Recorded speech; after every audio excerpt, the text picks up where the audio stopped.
오늘 신앙으로 받는 유업이라는 제목으로 함께 말씀 전하기 원합니다.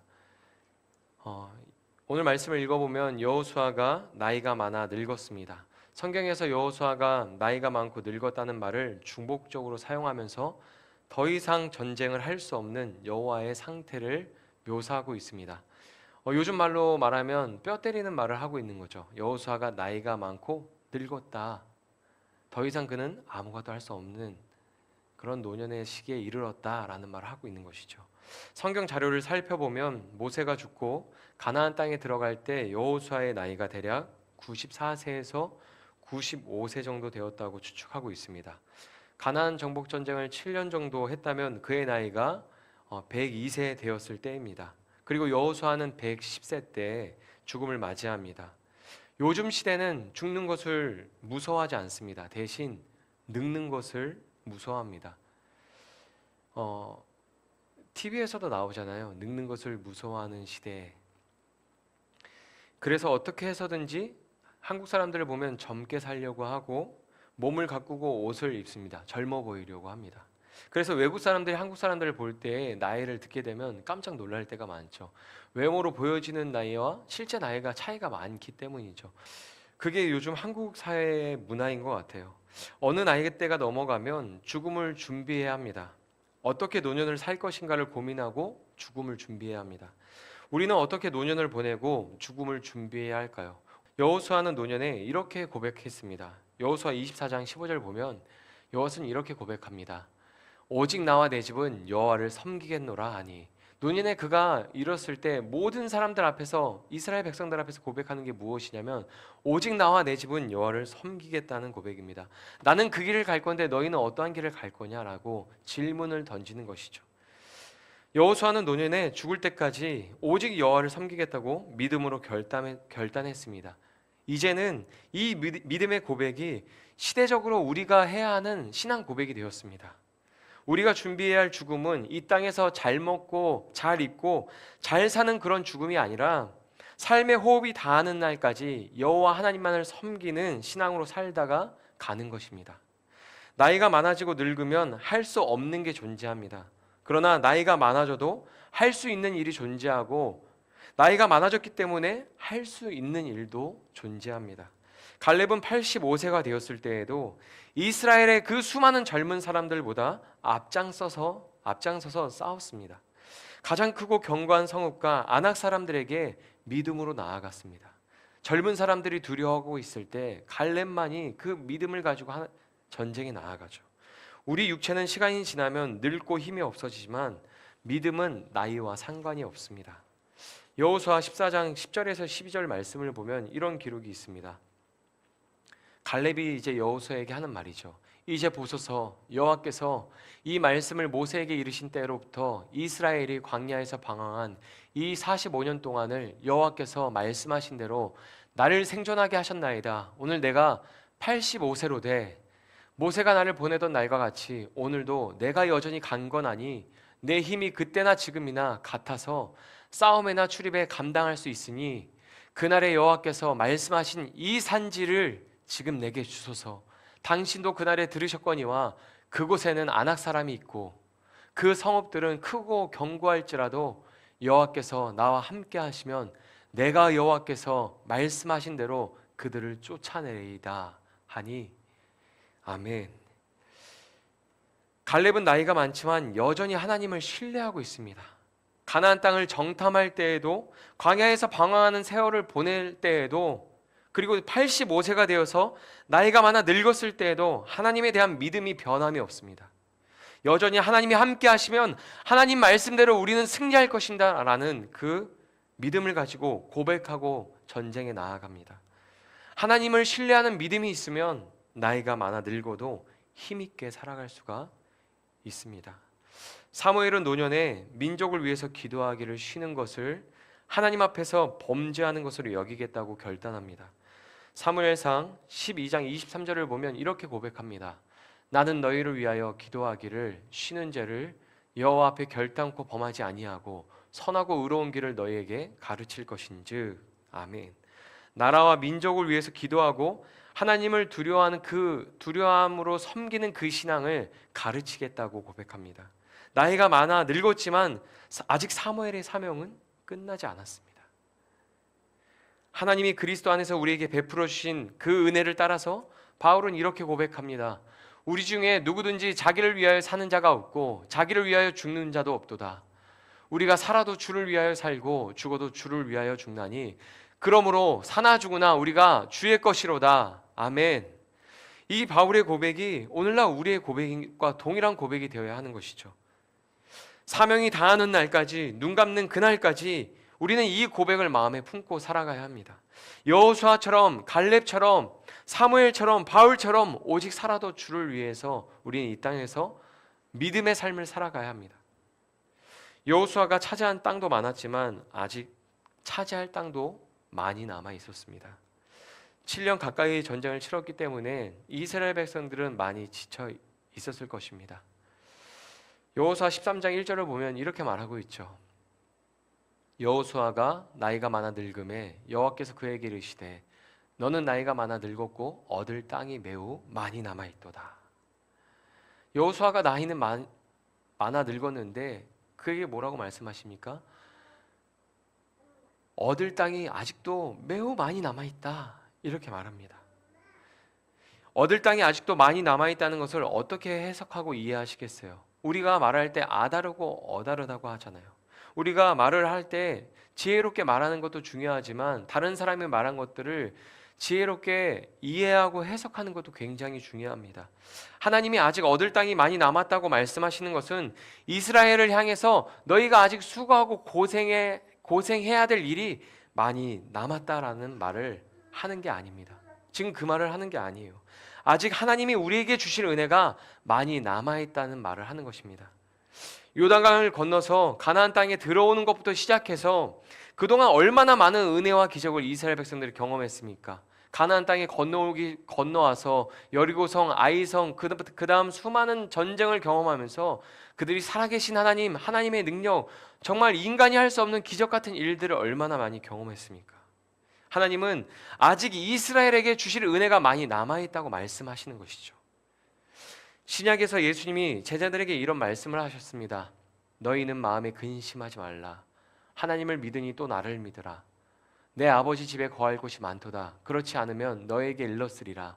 내가 너희를 위하여 거처를 예배하러 가노니 가서 너희를 위하여 거처를 예비하면 내가 다시 와서 너희를 내게로 영접하여 나 있는 곳에 너희도 있게 하리라.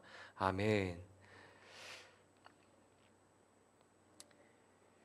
예수님도 부활하신 이후에 하나님의 자녀들이 거할 처소를 예배하러 가셨습니다. 하나님이 이스라엘에게 주시려고 하는 땅은 하나님의 백성, 하나님의 자녀로 삼은 자들에게 주시는 유업입니다. 하나님의 자녀로 땅을 물려받는 것이 얼마나 복된 일입니까? 출애굽기 4장 22절을 보면 이런 말씀이 있습니다. 너는 바로에게 이르기를 여호와의 말씀에 이스라엘은 내 아들 내 장자라. 아멘. 하나님은 이스라엘 백성들을 애굽에서 부르실 때 내 아들 내 장자라고 말씀하시면서 그들을 부르셨습니다. 그리고 그들에게 가나안 땅을 기업 곧 유산으로 주시겠다고 약속하셨습니다. 여호와 하나님께서 이스라엘에게 땅을 주시는 것은 아비로서 자식에게 유산을 주시는 것으로 이해해야 합니다. 하나님의 자녀로 땅을 얻는 것이라면 큰 기쁨을 누리면서 그 땅을 얻기 위해서 최선을 다하는 게 맞겠죠. 내가 수고해서 내가 열심히 수고하고 헌신해서 남 주는 게 아니라 고스란히 내 것이 되는 것입니다. 이게 유업이라는 거예요. 하나님 나라를, 하나님이 약속하신 땅을 우리가 수고해서 고스란히 다른 사람에게 주는 것이 아니라 우리가 수고한 그 땅이 고스란히 내 것이 되는 것입니다. 여호수아 13장 7절에 보면 이렇게 말합니다. 너는 이 땅을 9지파와 므낫세 반지파에게 나누어 기업이 되게 하라 하셨더라. 아멘. 기업이라는 단어는 유산, 유업이라는 의미가 담겨져 있습니다. 이스라엘의 역사를 보면 이것은 하나님이 주신 것이기에 어떠한 경우에도 뺏을 수 없습니다. 각 지파에 분배된 땅은 빼앗을 수 없습니다. 하나님이 주신 유업이기 때문입니다. 그런데 한 가지 큰 어려움이 있습니다. 무엇입니까? 가나안 땅의 전쟁은 끝났지만 아직 전투는 끝나지 않았습니다. 땅을 분배받아도 그것을 차지하기 위해서 싸워야 하는 것이죠. 하나님이 주셨지만 여전히 거기 안에서 싸워야 하는 싸움이 존재하는 것입니다. 가나안 땅의 주인이 누구냐고 주변에 있는 사람들에게 국가에 물어보면 모든 사람들이 다 이스라엘이라고 말할 것입니다. 왜냐하면 이스라엘 백성들이 이미 주요 거점을 다 정복했기 때문입니다. 그러나 아직 지역 곳곳에 잔존하는 세력이 남아 있었습니다.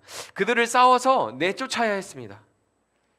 여기에서 갈렙과 같은 믿음이 필요한 것입니다. 하나님이 주신다고 약속하셨기 때문에 그 약속의 말씀을 붙들고 믿음으로 나아가는 그 갈렙과 같은 믿음이 이스라엘 백성들에게 필요한 것이죠. 오늘 본문 6절을 보면 이런 말씀이 있습니다. 내가 그들을 이스라엘 자손 앞에서 쫓아내리니 너는 내가 명령한 대로 그 땅을 이스라엘에게 분배하여 기업이 되게 하되. 아멘. 하나님이 뭐라고 말씀하십니까? 하나님은 그들을 쫓아내라고 말씀하십니다. 하나님은 내가 그들을 쫓아낼 것이니 그 땅은 너희의 기업으로 분배해서 나누어 가져라, 이렇게 말씀하십니다. 아직 싸움은 끝나지 않았지만 땅을 분배받을 때 무엇으로 받는 것입니까? 믿음으로 받는 겁니다. 히브리서 11장 1절에서 이렇게 고백합니다. 믿음은 바라는 것들의 실상이요 보이지 않는 것들의 증거니. 믿음은 보이지 않지만 보이지 않는 것을 받은 것으로 확신하는 것입니다. 믿음은 아직 이루어지지 않았지만 하나님께서 이루어 가실 것을, 이루실 것을 신뢰하는 것입니다. 하나님이 약속하셨고 말씀하셨기 때문입니다. 가나안 땅을 정복하는 것도 믿음이 필요하지만 가나안 땅에 정착하는 것도 믿음이 필요합니다. 하나님 나라를 유업으로 받는 것은 나이가 많고 젊고의 문제가 아니라 믿음의 문제인 것이죠. 하나님의 일을 이루어가는 것은 능력이 있고 없고의 문제가 아니라 믿음이 있고 없고의 문제인 것이죠. 하나님 나라를 유업으로 받는 것은 믿음이 없고 있고의 문제입니다. 가나안 땅 지도를 보면요, 가나안 땅이 이스라엘 백성들에게 이렇게 분배되었습니다. 그러나 실제로는 저 지도 안에 아직 차지하지 못한 땅이 존재합니다. 다른 지도를 보면요, 맨 아래 유다 지파가 영역에 보면 왼쪽에 비어있는 지역이 보이죠. 그곳이 블레셋이 차지하고 있는 지역입니다. 그 지역에 이렇게 블레셋이 차지하고 있었어요. 도시국가를 이루어서. 오늘 말씀 2절에 보면 이런 말씀이 있었죠. 이 남은 땅은 이러하니 블레셋 사람들의 모든 지역과 구슬 족속의 모든 지역. 아직 블레셋 사람들이 남아 있었고 구슬 족속에 남아 있었습니다. 하나님이 이스라엘에게 명령하신 대로 블레셋을 내쫓는 것은 400년 후에 다윗이 왕이 되었을 때 이루어집니다. 다윗이 왕이 되었을 때 블레셋을 내쫓고 다른 원수들을 다 내쫓고 영토를 다 확장해서 차지하게 되죠. 다른 지도를 한번 보실까요? 정복 전쟁은 요단강을 중심으로 이루어졌습니다. 지중해 연안, 그 왼쪽에 있는 파란색이 지중해인데 지중해 연안 쪽에 있는 블레셋, 그 위에 가나안 족속들과 북쪽과 남쪽 끝에 있는 그 모든 잔존한 세력들은 아직 차지하지 못했죠. 그리고 그림 위쪽을 보면 오른쪽에 바산이라고 표시되어 있는데 조그만 네모로 동쪽 므낫세 지파라고 써 있죠. 동쪽 므낫세, 그 왼쪽에는 납달리 지파인데 납달리 지파와 므낫세 지파 사이에 그술과 마아가가 차지하고 있죠. 그 땅을. 오늘 말씀에도 이 그술이란 지역이 나오고 마아가 지역도 나왔습니다. 13절 말씀을 잠깐 보겠습니다. 그술 족속과 마아가 족속은 이스라엘 자손이 쫓아내지 아니하였으므로 그술과 마아가시 오늘까지 이스라엘 가운데에서 거주하니라. 아멘. 하나님은 가나안 땅에 잔존하고 있는 세력을 내쫓고 유업으로 주신 땅을 차지하고 누리라고 하셨습니다. 하지만 이스라엘 백성들은 그 임무를 충실하게 수행하지 못하고 안일하게 대처했습니다. 여호수아가 기록한 시기를 사사시대 초기로 보고 있는데 그때까지 그술과 마아갓이 이스라엘과 함께 살고 있는 것을 보게 됩니다. 사사기에 대한 내용을 시작할 때 보면 아직도 여전히 저들이 함께 살고 있습니다. 실제로 그술 사람들은 다윗 시대에도 있었습니다. 혹시 구술하면 떠오르는 게 있나요? 구술이란 말 혹시 들어보셨나요? 다윗의 아들 압살롬의 어머니가 구술의 공주였습니다. 사무엘하 3장 3절에 보면 이런 말씀이 있죠. 둘째는 길르압이라 갈멜 사람 나발의 아내였던 아비가일의 소생이요 셋째는 압살롬이라 구술 왕 달메의 딸 마아가의 아들이요. 압살롬은 암논을 살해한 후에 그술로 도망가서 아버지 다윗의 하가 가라앉을 때까지 거기에 몸을 숨겼습니다. 그 내용이 사무엘하 13장 37절에 나옵니다. 압살롬은 도망하여 그술 왕 암미올의 아들 달메게로 갔고 다윗은 날마다 그의 아들로 말미암아 슬퍼하니라. 압살롬이 도망하여 그술로 가서 거기에 산지 3년이라. 아멘. 압살롬이 사고 친 후에 다윗을 피해서 구술로 도망쳤습니다. 거기에 몸을 숨겼어요. 다윗의 인생에서 다윗을 가장 위험하게 하고 가장 힘들고 수치스럽게 했던 것은 사울이 아니었습니다. 압살롬이었어요. 마아가 왕도 다윗을 대적했던 암몬 사람들에게 1000명의 군대를 보내서 다윗을 괴롭게 했습니다. 그러니까 여호수아 시대 때 제거하지 못했던 자들이 훗날 다윗에게 큰 피해를 입힌 것이죠. 하나님이 명령하신 일을 끝까지 완수하지 않으면 우리에게 골칫거리가 되어서 돌아옵니다. 우리를 괴롭고 고통스럽게 만드는 화근이 되어서 우리에게 돌아옵니다. 성경에서 하나님의 명령을 따르지 않고 순종하지 않았던 일이 부메랑이 되어서 그들에게 돌아오는 일들을 우리는 많이 보게 되죠. 갈렙처럼 사무엘하 10장 6절의 말씀 한번 같이 읽어보겠습니다. 암몬 자손들이 자기들이 다윗에게 마음이 미움이 된 줄 알고 암몬 자손들이 사람을 보내 벤르홉 아람 사람과 소바 아람 사람의 보병 2만 명과 마아가 왕과 그의 사람 1000명과 돕 사람 12,000명을 고용한지라. 아멘. 우리는 우리가 잘못했기 때문이라고 생각하기보다는 하나님이 하시는 일에 의문을 품을 때가 많습니다. 성경을 읽을 때도 마찬가지죠. 하나님은 가나안을 정복할 때 왜 이방인들을 내쫓지 않으셨을까? 왜 그 땅에 이방인들을 남겨두시고 이스라엘을 괴롭게 하셨을까? 이런 생각이 들 수 있습니다. 그러나 사사기 3장 말씀을 보면 조금 의문이 풀립니다. 사사기 3장 1절에서 3절입니다. 같이 읽어보겠습니다. 시작.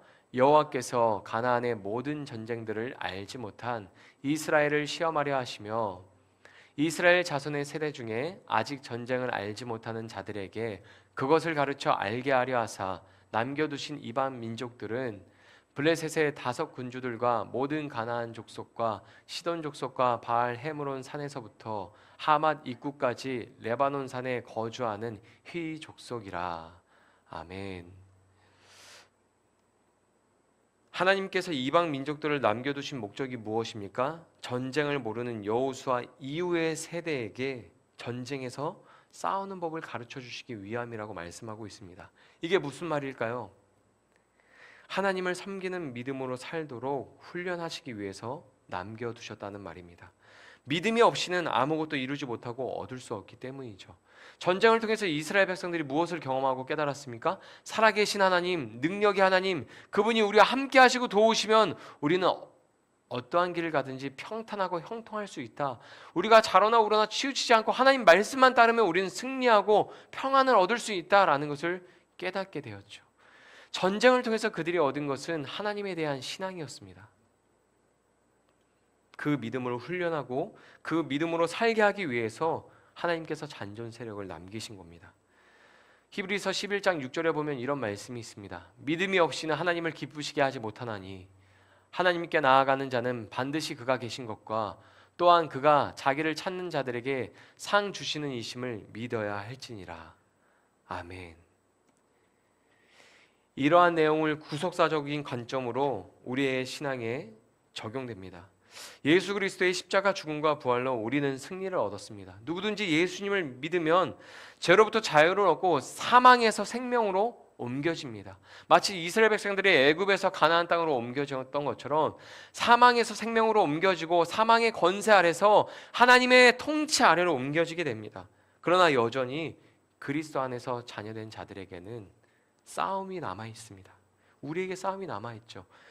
죄를 죽이고 옛사람을 죽이고 저항하며 하나님의 말씀에 순종하고 하나님의 자녀로 살아가는 싸움이 존재합니다. 이 땅에서 죄와 싸우고 세상의 가치를 따르지 않고 하나님의 백성, 하나님의 자녀로 살아가는 싸움이 우리에게 존재하는 것이죠. 우리가 하나님의 자녀로 이 땅에서 정착해야 하는 것이죠. 그 믿음의 싸움을 하는 자들이 하나님의 나라를 유업으로 얻게 되는 것입니다.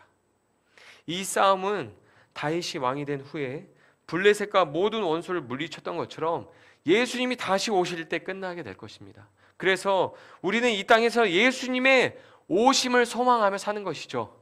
우리는 죽음을 기다리며 사는 것이 아닙니다. 우리는 죽음을 준비하고 죽음을 소망하며 사는 것이 아니라 예수님의 오심을 소망하며 살아가는 것이죠. 갈렙처럼 목숨을 아끼지 않고 하나님의 말씀을 지켜 행하는 자들이 그 복을 누리는 것입니다. 여호수아 13장은 아직 싸움이 많이 남아 있으니 힘을 내서 더 열심히 싸우라는 이야기를 하는 게 아닙니다. 성경이 말하고 있는 참된 의미를 모르면 말씀을 받아들이는 게 너무 힘들 것 같아요. 싸움은 싸워도 끝이 없구나. 내가 이 신앙생활 할 때 이 싸움은 끝이 없구나. 내 수고와 헌신은 도대체 언제까지 해야 되는가? 아무도 알아주지 않는 이 괴로운 싸움은 언제까지 해야 되는가? 이 싸움 끝이 없구나. 이렇게 생각하게 될 것 같습니다. 여호수아 13장이 어떻게 시작되었나요? 하나님의 명령을 다 지켜 행한 여호수아도 나이가 많아 늙었다고 말하고 있습니다. 나이가 많아 늙은 여호수아를 기다리고 있는 게 무엇입니까? 싸움이 아니에요. 싸움이 아니었습니다. 하나님이 약속하신 유업입니다. 하나님의 자녀들은 유업으로 약속하신 땅을 받게 됩니다. 성경은 아직 싸움이 남아있다는 것도 말하고 있지만 그것보다 더 강조해서 말하고 싶은 것은 이것입니다. 나이가 많아 늙은 여호수아를 기다리고 있는 것은 죽음이 아니라 하나님 나라의 유업입니다. 하나님의 자녀됨이었습니다. 여호수아의 헌신과 수고가 절대 헛되지 않았음을 성경은 보여주고 있는 것이죠. 우리가 이 땅에서 믿음으로 치열하게 죄와 싸우고 세상의 유혹을 거절하면서 저항하면서 하나님 말씀대로 따라 살아갈 때, 하나님의 자녀됨을 지키고 하나님의 자녀됨을 고백하고 드러낼 때 우리에게 주어지는 것이 무엇입니까? 하나님의 나라를 유업으로 우리가 받게 된다는 것입니다. 여호수아 13장 14절에 이런 말씀이 있죠. 오직 레위 지파에게는 여호수아가 기업으로 준 것이 없었으니 이는 그에게 말씀하신 것과 같이 이스라엘의 하나님 여호와께 드리는 화제물이 그들의 기업이 되었음이더라. 아멘. 레위 지파는 유일하게 땅을 유업으로 받지 않았습니다. 왜냐하면 이스라엘 백성들이 하나님께 바치는 제물이 그들의 유업이 되었기 때문입니다. 레위 사람들은 이스라엘의 장자들을 대신합니다. 그들을 대표하는 거예요. 유월절 때 하나님께서 애굽의 모든 장자들을 죽이셨는데 문설주의 양의 피를 발라둔 이스라엘의 가정의 장자들은 살려주셨습니다. 그래서 그 홍해를 다 건넌 이후에 하나님께서 어떻게 하십니까? 그 사건 이후에 레위 사람들을 하나님의 특별한 소유로 세우셨어요. 이스라엘의 모든 장자를 하나님이 받으신 것으로 대신 여겼습니다. 이 이스라엘 백성들 중에서 레위 사람만 특별한 소유가 되었나요? 같은 의미 선상에서 하나님께서 이스라엘 백성들을 특별한 소유로 삼으셨다는 걸 말하고 있는 거죠. 레위 사람들은 예배를 통해서 흩어져 있는 12지파를 하나로 묶는 역할을 했습니다. 그들은 하나님께 날마다 드려지는 기도와 예배가 끊어지지 않게 하는 역할을 맡았습니다. 12지파가 외부의 적과 치열하게 싸워야 했듯이 레위 지파 사람들은 열심히 이스라엘 백성들의 신앙을 지도하고 내실을 든든히 해야 했습니다. 이스라엘 공동체가 무너지지 않도록요. 이스라엘 백성들이 하나님께 바치는 제물이 그들의 몫이 되었기 때문입니다. 백성들이 하나님을 제대로 알고 예배할 때 레위인들의 유업이 유지되는 것이죠. 우리가 말라기서를 보면 어떻습니까? 이스라엘 백성들이 막 병든 짐승을 가지고 와서 하나님 앞에 제물을 드리잖아요. 레위인들이 먹을 양식이 없는 거예요. 훗날 레위 사람들이 생계를 위해서 밭일을 하고 이스라엘 공동체가 아니라 한 가정의 제사장이 되어서 돈 벌고 삶을 유지하는 모습을 보게 됩니다. 백성들이 11조와 제물을 온전히 드리지 않았기 때문이죠. 왜 온전한 11조와 제물이 사라졌을까요? 왜 온전한 예배가 사라졌을까요? 이스라엘 백성이 세상의 유혹에 빠지고 우상을 섬기고 레위인들이 맡겨진 의무를 다하지 않았기 때문입니다. 그 결과가 무엇입니까? 하나님이 약속하신 유업을 이방인들에게 빼앗기는 것이죠. 포로로 끌려가서 그 땅을 떠나서 다른 통치 속에서 살아가게 되는 것이죠. 하나님이 약속하신 유업, 하나님의 나라는 믿음으로 받는 것입니다. 그리고 그 유업은 믿음으로 지키고 누리고 믿음으로 유지됩니다. 이 땅에서 하나님의 백성, 하나님의 자녀로 정착하십시오. 하나님을 믿지 않고 세상의 대세를 따르는 문화에 저항하고 싸우십시오. 하나님의 자녀로 이 땅에서 정착하십시오. 그 싸움을 멈추지 말고 끝까지 하십시오.